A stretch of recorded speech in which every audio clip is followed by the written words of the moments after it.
Gracias por estar ahí, los que nos están viendo desde la mañana. Última entrevista de esta segunda edición de Game Changers, aquí desde Buenos Aires. Y nuestro invitado, Ignacio Escolar, desde Madrid. ¿Cómo estás, Nacho? Buen día, buenas tardes. Encantado de saludarte, Alex. ¿Qué tal?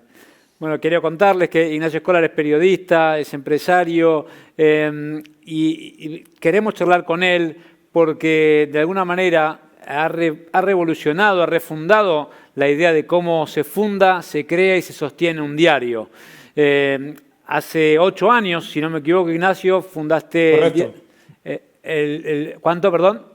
8 años, es correcto. 8 años, es correcto. Hace 8 años Ignacio lanzó el diario.es con una modalidad sorprendente. Gran parte de los propietarios o la mayoría de los propietarios del diario son los propios periodistas. Y ahora dentro de muy poquito desembarca en la Argentina. Ignacio, contanos un poquito la historia del diario.es, cómo llegaste a fundar un diario con esa modalidad tan propia de un game changer. Te cuento nuestro modelo. El diario.es nace, como bien dices, hace 8 años, en un momento dificilísimo en España. Estábamos en mitad de una terrible crisis económica del sur del euro. La crisis mundial ligada a la crisis bancaria nos había llevado a una situación muy difícil a todos los sectores, también al de los medios. Nacimos como un proyecto muy pequeñito. Éramos solamente 12 personas en la plantilla inicial del diario.es. Y en estos 8 años hemos pasado a ser uno de los periódicos más importantes de España. Hoy tenemos una redacción entre el diario.es y sus ediciones locales asociadas de unas 160 personas. Lanzamos dentro de un mes en Argentina un nuevo periódico allí, apoyado en un equipo local de periodistas argentinos.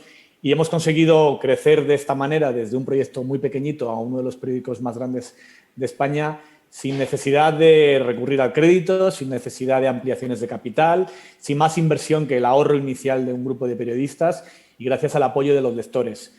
Nos apoyamos en los lectores, les llamamos socios a nuestros suscriptores, los que pagan por el diario.es, y hoy tenemos ya 56.000 suscriptores en España de pago. Somos el segundo medio digital español con más suscriptores en España y de los pocos que están en rentabilidad, incluso en el momento tan difícil que estamos pasando ahora. Para que surja un diario de esa modalidad tiene que haber una crisis previa y la crisis fue el cierre del diario en el que trabajaban muchos de los fundadores. ¿Cómo fue esa génesis de esa situación? Trabajaron en un diario que decidió cerrar su edición en papel, se quedaron sin trabajo y dijeron, bueno, hagamos un diario. Así fue. Yo había sido antes director de Público, que es un periódico impreso español que nació en el año 2007. En el año 2012 quebró, sigue en Internet, pero la edición en papel cerró y nos fuimos a la calle muchísimos de los periodistas que allí trabajábamos. Y gran parte del equipo fundador nace de allí, de esa situación tan difícil en la cual nos vemos en un escenario en el que decidimos apostar por nuestro proyecto. Pero no fue exactamente una balsa salvavidas de un hundimiento, ¿no? Cuando se hunde el periódico anterior, Público, yo tenía otras ofertas de trabajo para trabajar en otros medios, pero me doy cuenta de que en ese escenario ha llegado el momento de centrarme en mi propio proyecto. No solamente porque veía que económicamente era la mejor opción a largo plazo, sino también porque me di cuenta de que en ese momento el ser dueño de mi propia redacción, con mis compañeros, ser dueños del periódico en el que trabajábamos, nos iba a valer también para tener el mayor control empresarial y periodístico de nuestro proyecto. Una de las claves por las cuales nos ha ido bien en estos años es porque podemos publicar noticias que otros medios no publican. Y la razón por la cual podemos hacerlo es porque somos radicalmente independientes, porque los dueños somos periodistas, porque dependemos de nuestros lectores, porque no tenemos la necesidad de que nos apoye ningún interés oculto, ningún partido, ninguna gran empresa. Y eso nos permite tomar decisiones con mucha libertad, con mucha rapidez, y es lo que nos ha dado el crecimiento que hemos tenido en estos años. Cuando decidiste invertir, porque decís, los periodistas cuando invierten, no es que tienen tanto para invertir en general los periodistas. No era muchísimo dinero, tampoco. Entonces, ¿cómo fue esa apuesta para esa aventura? ¿Y por qué crees, de algún modo también, que va a funcionar ahora? Y vamos a hablar un poquito de esa réplica en Argentina, ¿no? Sí. Cuando lo lanzamos era el peor momento posible para el periodismo, para la profesión, para la publicidad, para casi todo, ¿no? Estábamos en el año 2012, habían despidos en las grandes redacciones españolas, pero creo que fue el momento oportuno porque nuestra tesis fundacional era que la difícil situación económica del sector periodístico se iba a traducir en una crisis editorial, que la crisis primero es empresarial, pero luego es de libertad, que hace que los medios, cuando tienen el agua al cuello, no puedan contar según qué noticias, según qué temas, no puedan publicar según qué cosas. A partir de esa premisa consideramos que era el momento adecuado para hacerlo, precisamente porque desde una radical independencia económica íbamos a poder tener una enorme libertad editorial que iba a ser un lujo, una diferencia de muchísimo valor que nos iba a permitir, con relativamente poco dinero, gracias a esa libertad, poder generar un medio muy diferente a los otros periódicos con los que competíamos. Y fue un éxito, fue la clave por la cual muy rápidamente pasamos de ser un periodiquito más de los muchos que surgían en mitad de la crisis como barcos que salían del Titanic que se hundía, a ser uno de los periódicos más grandes en España. En España cobran 8 euros por persona, tengo entendido, sí. Y son más de 50.000 suscriptores. 56.000. 56.000, cada uno cuenta.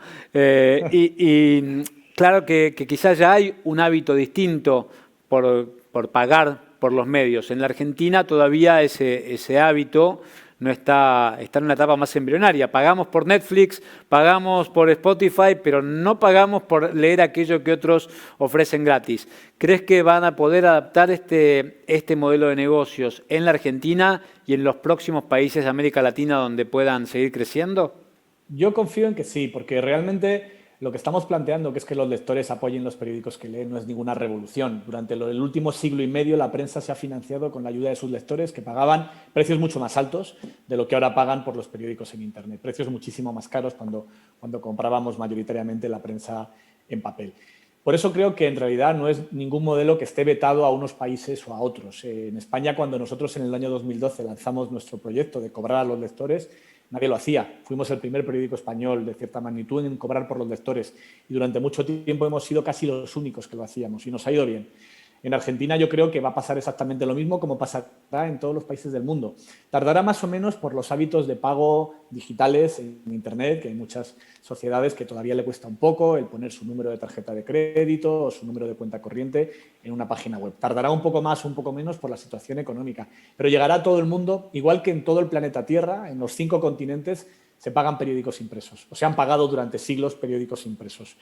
Creo que en el fondo lo que planteamos, la gran revolución cuando nosotros lo hicimos fue intentar un modelo un poco diferente, que era no pagas por el periódico, pagas para que exista el periódico. Nuestro periódico, aunque sea de pago, al mismo tiempo es gratis, se puede leer sin pagar. Conseguimos convencer a muchísima gente de que merecía la pena apoyar nuestro proyecto precisamente para que lo pudiese leer todo el mundo.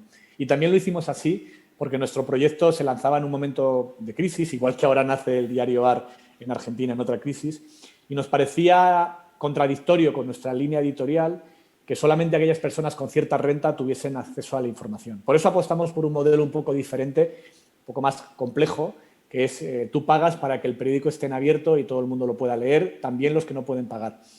Pero más allá de esa pequeña diferencia, el modelo de pago por la prensa ha sido el hegemónico durante décadas. Hemos tenido millones y millones de lectores en el mundo que pagaban por sus medios de comunicación. Y ahora lo están haciendo por series y no por periódicos. Creo que porque lo que les ofrecemos en muchas ocasiones no es lo que ellos demandan.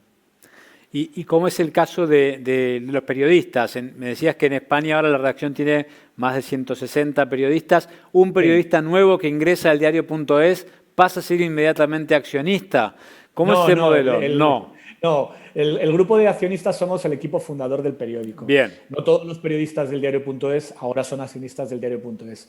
Solamente somos el equipo fundacional que lo pusimos en marcha y desde entonces algunos periodistas importantes de la cabecera se han convertido después en accionistas, pero no todos automáticamente se convierten en accionistas. No somos exactamente una cooperativa.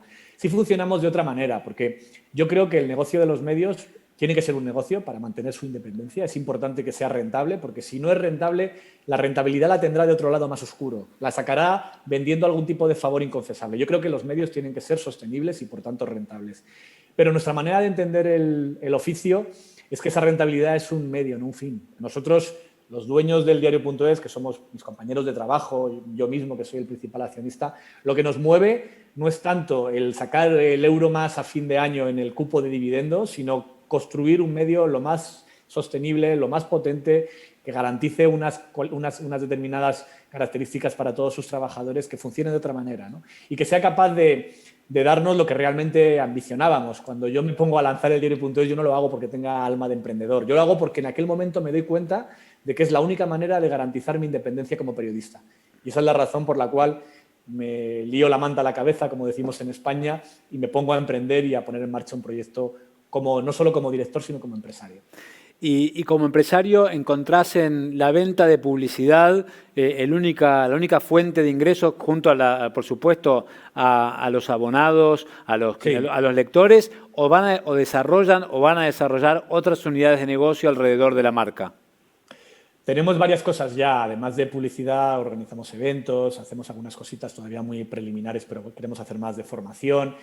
Pero nuestro principal negocio, nuestra principal vía de ingresos es los lectores, en primer lugar. En este año, en el primer semestre, el 55% de los ingresos del diario.es vienen de sus lectores. Y en segundo lugar, la publicidad. Para nosotros la publicidad es una vía importante y legítima para un medio de comunicación.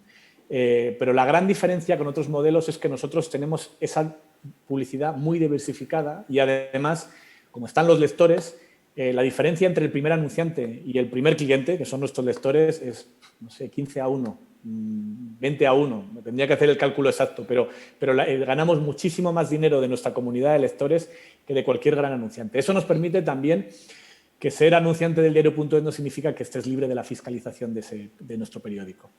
Nosotros tenemos que ser también independientes de las grandes empresas y en España lo garantizamos de esa manera, teniendo un apoyo muy importante de nuestros lectores.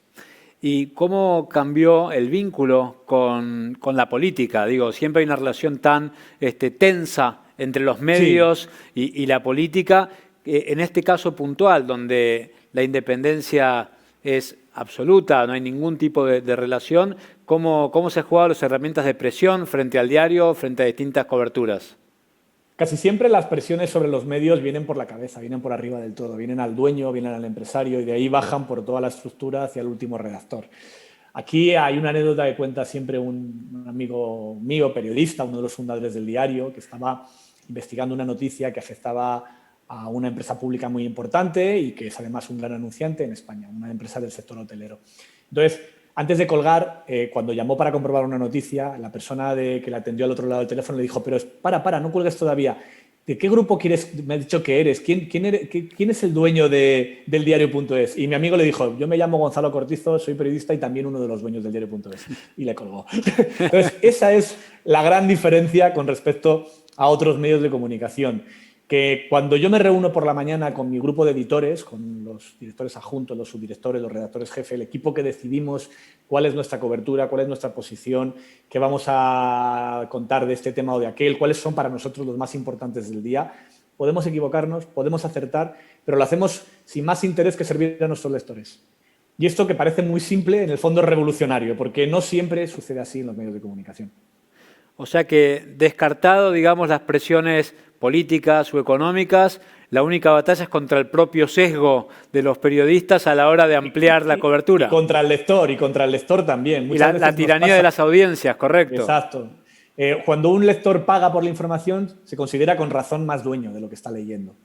Si lo encuentras gratis, te puedes quejar, pero no tienes la misma sensación de pertenencia que con razón tienen nuestros suscriptores con el diario.es, nuestros socios, porque ellos pagan para que existamos, con lo cual se consideran en parte, y creo que con razón, un poquito dueños del periódico que hacemos. Y muchas veces tenemos que pelear contra el sesgo ideológico de nuestros propios lectores que nos piden, métete más con este partido que con este otro, ¿por qué no te trata demasiado mal a este otro y demasiado bien a este cual? Eso yo lo llamo el síndrome del espejo de Blancanieves, como en la fábula infantil, ¿no? Muchos lectores se acercan a un medio de comunicación como el que se pone ante el espejo de Blancanieves para decirle, espejito, espejito, ¿quién es el lector más guapo? ¿Quién tiene razón? ¿Quién siempre tiene razón? ¿Quiénes son los buenos y quiénes son los malos? ¿No? Y nosotros contra esa caricatura intentamos pelear incluso contra nuestros lectores. Cuando, por ejemplo, hace 2 años nosotros destapamos un gran escándalo de corrupción en la Universidad Pública Española, contamos que varios políticos muy importantes de distintos partidos habían recibido un título de maestría universitario en una universidad pública sin ir a clase, sin merecerlo, solo por un tráfico de influencias. Cuando contamos que una de esas personas agraciadas con ese título regalado, gratuito, era una política muy importante del sector conservador, de la derecha, del Partido Popular, la presidenta de Madrid, tuvimos como 10.000 suscriptores nuevos. Cuando a los pocos meses contamos que una ministra socialista de izquierdas había recibido exactamente el mismo título regalado, tuvimos 25 bajas. Esa pelea hay veces que hay que tenerla, pero creo que es muy importante. Aunque 25 socios se fueran, es muy importante explicarles a todos los demás que da igual que sea de izquierdas, de derechas, más amiga, menos amiga. Si tenemos la información, la vamos a publicar. Y esa relación 10.000 a 25 claramente favorable.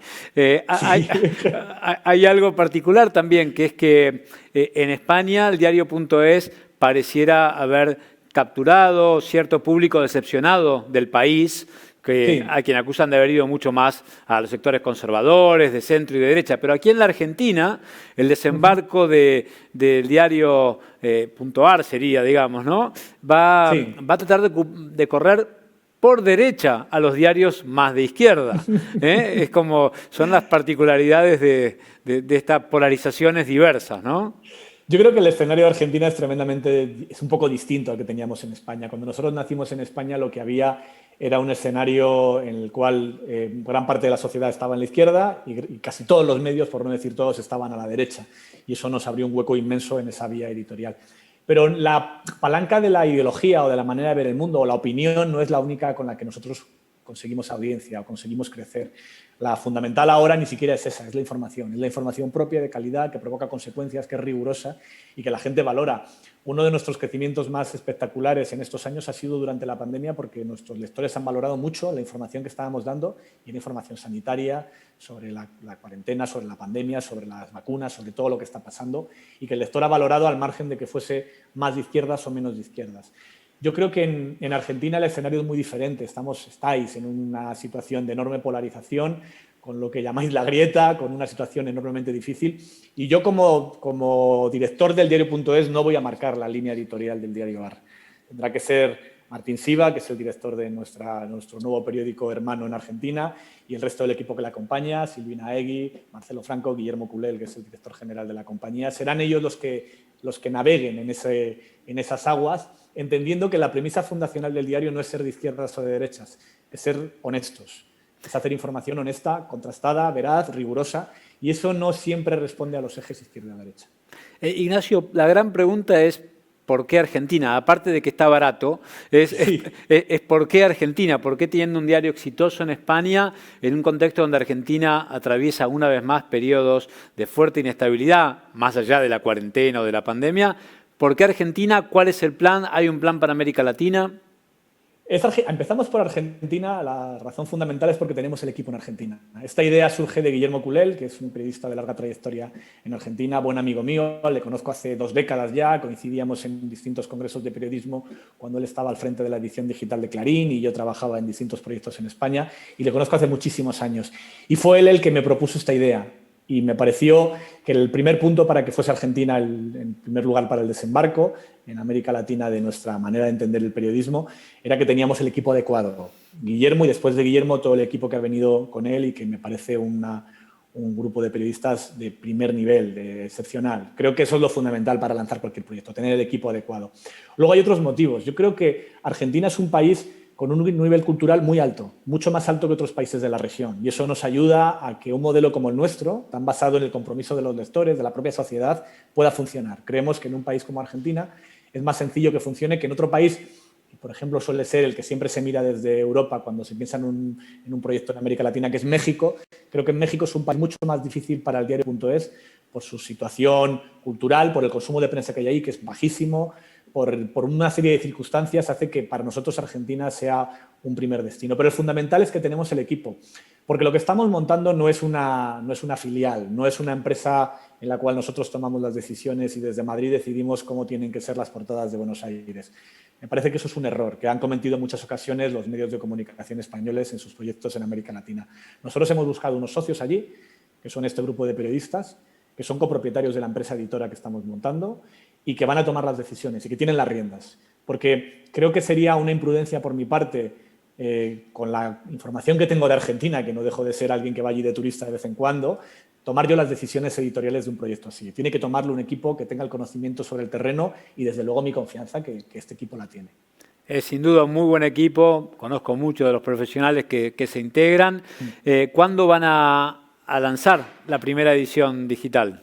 ¿Tienen fecha Estamos ya? calculando para diciembre, pero todavía no tenemos fecha concreta porque sabes que estas cosas siempre dependen en el último momento de algún problema técnico, de algún problema de intendencia, pero confiamos en que en diciembre estará en marcha el diario AR. ¿Cuál va a ser, digamos, una de las propuestas es que es uno de los diarios que intentará cerrar la grieta? Eso es claramente contracíclico o contraintuitivo, digamos, en la Argentina.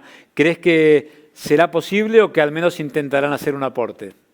Yo creo que más que cerrar la grieta y convertirnos en el árbitro, que no creo que sea esa la ambición del proyecto, se trata de ofrecer una fuente fiable para todos. Una fuente fiable en la cual la gente diga, no, si lo ha dicho el diario es que es cierto. Y eso es importantísimo, sobre todo en un escenario de muchísima polarización. Creo que el aportar un proyecto que no tiene transparente, que se sabe quién está detrás, quiénes somos quienes lo lanzamos, por qué lo hacemos, cómo nos financiamos, de dónde sale la plata, de dónde salen los periodistas, todo eso es lo que aporta a los lectores, creo que la confianza necesaria para que un proyecto así funcione. Mi teoría, desde el primer día, creo que en el artículo fundacional del diario.es, cuando lanzamos en septiembre de 2012, decía que un periódico es una relación de confianza entre una redacción y un grupo de lectores, entre un grupo de personas, los periodistas y sus lectores. Y es esa confianza lo que queremos construir, no tanto una doctrina fundacional sobre cuál es la posición política de Argentina y dónde está, en qué hueco en medio de esa enorme polarización nos colocamos, ¿no? Es ser una fuente confiable para los lectores. Es un gran propósito, ojalá que tengan mucho éxito, tienen un gran equipo. Felicitaciones, Muchas Nacho, gracias por esta nueva aventura y gracias por esta charla con Forza Argentina. Encantado, mucha suerte. Gracias a todos los que nos acompañaron desde temprano, desde la mañana, en esta segunda edición de Game Changers. Nos vemos prontito, ahora en unas semanas, con los próximos eventos del mes. ForzaArgentina.com, ahí pueden ver todo. Gracias a todos, gracias Nacho, nos estamos viendo.